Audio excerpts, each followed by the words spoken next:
So a common situation that we come up against when we're talking to our contact center customers is, can we, the contact center, deal with this? Do I have the resources and the skills and even the right approach to do a fully integrated, customizable solution that babelforce offers? Right? It's a good question, because there are actual prerequisites, right? There are situations maybe, or cultures within a company that might not be able to handle that very well, or maybe you don't have the right skill sets or whatever. And I'll start from, what I often mention, but it's just a fact, is that contact centers are complex. Period. Basta. That's just how it is.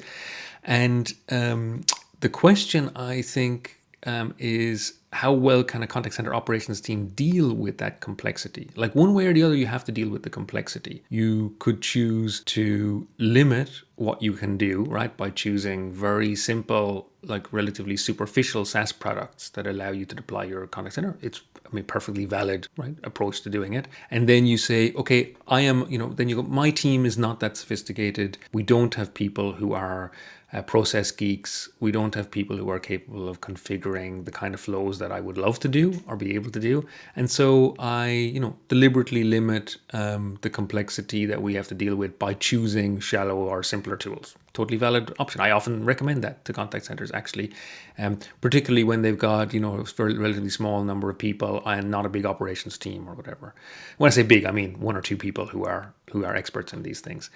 The thing is, above even 20 agents, certainly 25, you see that the problems you have between 25 and 100 agents in your team and 100 and 500 are actually not that dissimilar. There are some new ones that come with larger scale, even above 100 agents, but you start to hit the problems already with 25.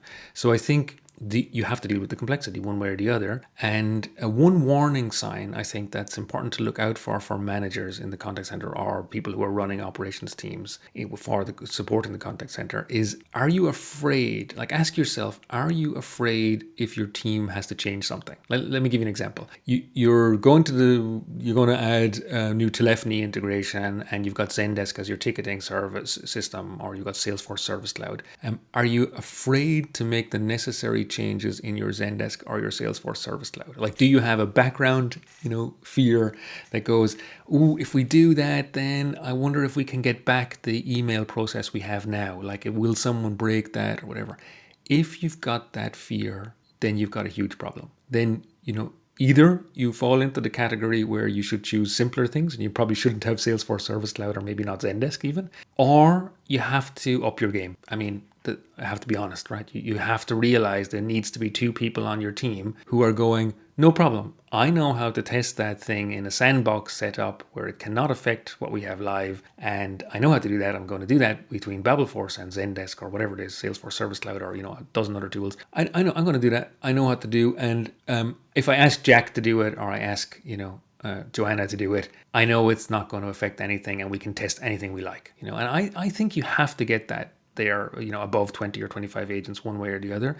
And what we look out for, and we're, totally open and honest with our customers about this, in the initial planning discussions and early phases of getting together, we'd always talk about, could you tell us who the two people are who currently configure your flows? And let's walk this through with them and see how comfortable do they feel about being able to manage all of these processes. And if they can't, do they need training, or do they need to attend some of our events? We have CX Maker events where makers get together and they learn from each other. And I think that could be a great resource actually for you. If you have, if you have that warning sign going off in your head where you're concerned, I don't want to touch anything, it might break, then I think, maybe your team needs to get out there and learn a few new skills.